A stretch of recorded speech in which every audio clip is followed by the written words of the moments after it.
another interesting article. But before I get into it, hit that subscribe and that like button, and I will keep bringing you great articles about topics that are of interest to landlords and things about the eviction moratorium. You know, we got to keep updated on all this information because, I mean, simply put, everything is changing so constantly, it's hard to know what's going to happen next. So this article comes from the Daily Gazette, and it says, Advocate, landlords devastated by pandemic eviction moratorium. Chris Morris, president of the Schenectady Landlords Influencing Change, said the state's extension of an eviction moratorium through August is devastating to landlords in the city. During SLIC's virtual meeting Wednesday, Morris said the organization had campaign signs printed that call for entities to support small landlords. She asked the assembled landlords to put the signs on their lawns, but not on their rental properties, so that no one can suggest that they are shaming tenants who haven't paid them for months on end. I like it. You know, that's a really, really good idea, you know, and I'd like to get a hold of one of these signs. And I believe, you know, I have a picture here. I'll put it up on the screen that shows what these signs look like. And, you know, I mean, I would be willing to put one out at my house, you know, if my HOA would allow it, you know, to support small landlords here as well. You know, I mean, this is something that, you know, a lot of landlords can do across the country just to bring attention to the plight of smaller landlords. It's not a big thing, Morris told the reporter, but we have to react to this devastation. This furthering of this moratorium is something we have to voice. On the other side of the crisis, where cash-strapped households are struggling to pay rent, Schenectady Tenants Association President Deborah Rimbert says she continues to receive a flood of calls from people who say they can't afford to pay their landlords. Rimbert said her message remains consistent. Try to stay in your residential situation because where are you going? Maybe you could go to somewhere you can actually afford. I mean, think about it here. The coronavirus, the pandemic, and all the restrictions, they're coming down. Okay, people can get back to work. Everyone who wants to get a vaccine can go get one now. There's no reason for this eviction moratorium to continue. And telling tenants to stay in a place and just continue racking up debt indefinitely, that's a bad idea, okay? You're only hurting these tenants long term. And if a property gets foreclosed, the tenant's going to have to leave anyway. So maybe you should be trying to figure out a better solution for these tenants than, well, just stay in there. Okay, that's not going to work. The pandemic has resulted in 1 million lost jobs in New York as a result of lockdowns and collapses in tourism and business activity. Said Rimbert, how do you expect people to pay their rent if they've lost their job and have no income coming in? But at the same time, Rimbert says she felt sorry for the landlords to some extent. Now, here's the thing. She's like, they have no income coming in if they've lost their jobs.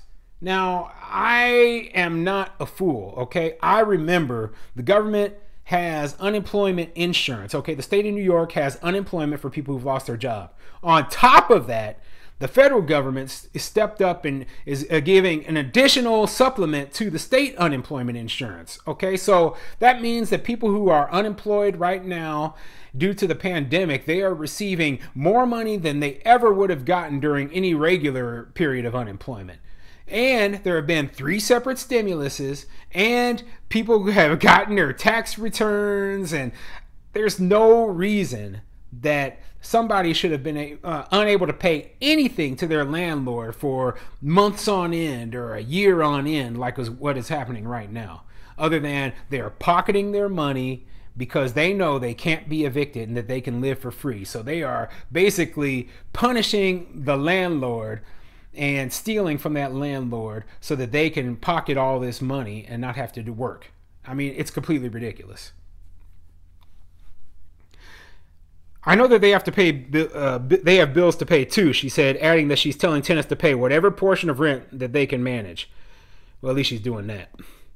Rimbert suggests that some landlords have brought issues on themselves. She says she is representing one particular tenant who, I'm not even going to read this, okay? That's complete. I'm not going to bring up BS that some tenants' rights activist is saying, you know, this is a landlord channel. I don't care what BS that, you know, some tenant probably is lying about in order to garner sympathy.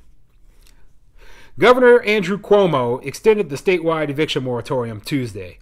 The following day, a judge's overthrow of a federal eviction moratorium had no effect on New York's extension of its own moratorium, which was enacted in December and extended to August 31st by state legislature.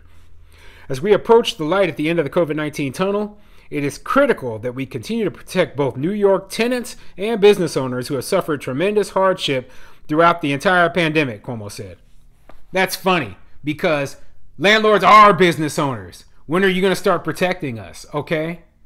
Where are these pandemic rental assistance payments that we're supposed to be getting?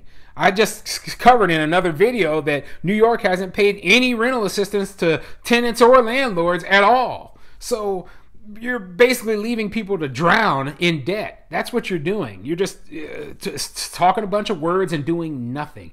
I mean, that's pretty typical for a politician. So what can I say?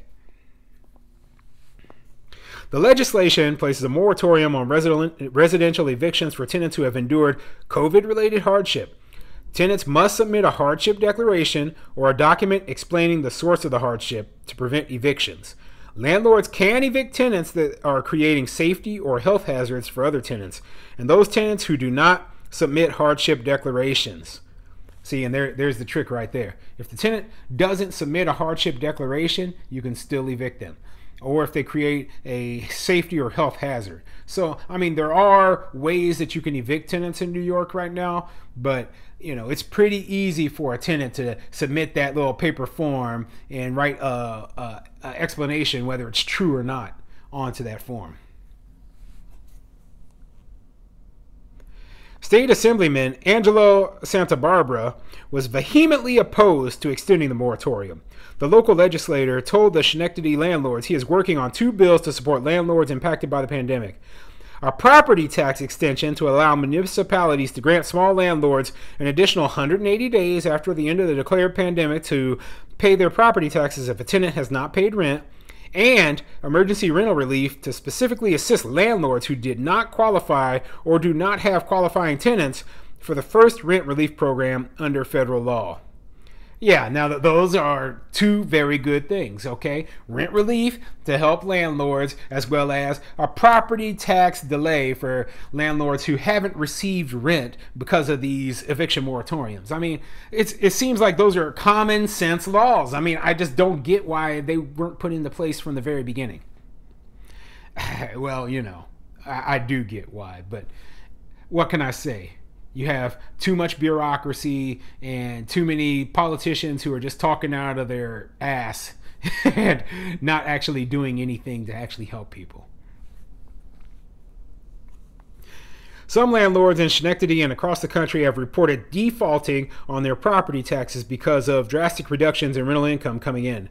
But in Schenectady, their troubles haven't had a negative impact on the city's year-over-year balance sheet. The Schenectady Bureau of Receipts show property tax collection has so far remained relatively steady. The amount of 2021 tax levy collected as of May 1st was $15.3 million, or 49.2% of the levy, compared to $14.2 million, or 47.2% of the levy received last year. So, yeah, a lot more interesting stuff in this article, but, you know, simply put, yeah, a lot of landlords are going to be devastated. I would suggest, you know, trying to get one of these signs or, you know, something that you can do to support, you know, tell people to support local or small landlords. And I do like what that local lawmaker was trying to do to relieve property tax for landlords who are affected by the pandemic. I mean, those are just common sense things that that should be done throughout the country. All right, so the next article I have for you comes from the New Haven Independent, and it says, Landlord Tenant Hardships Weighed in Eviction Case. Now, before I get into this article, go ahead, hit that like and subscribe button, and I'm going to keep working to bring you great articles about the eviction moratoriums and other interesting news about what's happening for landlords across the U.S. So let's get into it. A state housing court judge was asked to decide which hardship was greater. A Kimberly Square landlord claims that her tenants owe her $12,000 in back rent, or a renting family's claims that if they're evicted, they'll end up on the street. Judge Claudia Bayo heard both sides of that argument this past week in housing court. The landlord, Rosalina Padilla, sued a family of tenants on a month-to-month lease in a Greenwich Avenue apartment, Javier Del Rio, Jennifer Rios, and Ada Negron, for non-payment of rent for 14 months, totaling almost $12,000 in missed payments. Yeah, now this is a typical story that you're going to see throughout the country during this whole eviction moratorium thing. Okay, so obviously up there in this area, New Haven, Connecticut, there are some evictions that are continuing right now. So they're not all stopped throughout the country, but you're going to see that, you know, what's happening in this case in particular for this landlord. And as I just said, you know, they're $12,000 behind on rent. They haven't paid in 14 months. You know, that seems a little bit extreme there. Okay, it seems a lot extreme, not a little bit. So there's no reason for the tenant to have not paid anything for the last 14 months. So these people have not received any stimulus. These people haven't been able to find any job at all for 14 months. It's unbelievable. It is. It's just unbelievable.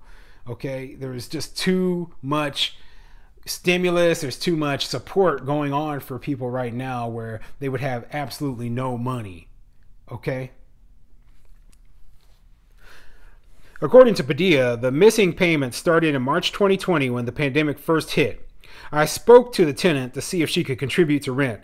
I never saw not even $1. I need to fix my home, pay people for the mortgage. I owe a lot of money. It's really hard, Padilla added. Yeah, and it is. You know, I mean, she has a mortgage. It just said that in the article. She has a mortgage on this property. How is she supposed to pay the mortgage if she's not getting any rent? Okay, I have the same situation. Every single one of my rental properties has a mortgage on it. I don't pay cash for properties. And even if I did, that doesn't mean that utilities stop being due, or the insurance, or the maintenance, or anything else. Okay, so simply put, I have to get paid the rent in order to keep that property up. Otherwise, it's just a straight, you know, money pouring out of my pocket. Rios disputed her landlord's allegations of 14 months of non-payment. She tried, she said, to give the landlord's brother a partial payment in March 2020, but he refused to accept. After that, she says, she paid in full for the months of April, May, June, and July. From August on, they did not have enough money to pay the rent. Okay, something a little bit wrong about this supposed, oh yeah, I tried to pay your brother the rent. Like, listen, you pay me, okay? And then you supposedly paid it in full for 4 months. So from August on, you say you didn't have enough money. Well, I'm sorry, but it's May of the next year now. So August, September, October, November, December, January, February, March, April, May. Guess what? You're still 10 months behind on the rent, even if what you're saying is true. So you still owe thousands of dollars. Okay? That's not an excuse. It's BS. You owe thousands of dollars. You admitted you didn't pay in March, and then you didn't pay those other 10 months as well. You're actually 11 months behind on rent. So even if that's true that you paid these other, these few months, then you still owe thousands of dollars and you still need to be evicted. Judge Bayo asked for receipts. The tenant said they paid in cash and did not receive receipts in exchange. Yeah. See? Never pay anything in cash. That's a lesson for you as a tenant. Always pay with a check or a money order or something where you can have a receipt, okay? In court documents, they also alleged that the home was in dangerous condition due to the water broken, a broken roof, and broken railings. They claim they tried to reach out to public agencies to address those issues in February of this year. In court, they did not offer any proof of that outreach, nor could they recall the name of the department they contacted. Hey, I got a surprise for you tenants who think that, oh, well, the reason we didn't pay rent is because all this stuff was broken. How am I supposed to fix that stuff? Remember, you didn't pay any rent. You owe me thousands of dollars. Those thousands of dollars I could have maybe used to fix the water or fix the roof. But yeah, I don't have any money. I'm broke because of you. So guess what?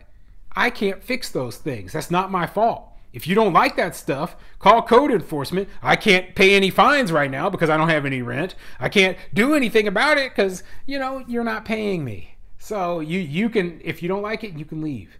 That would be fine by me. You can leave. We'll just call it even. You don't owe me anything. You're just gone, and I can get somebody in here who is paying.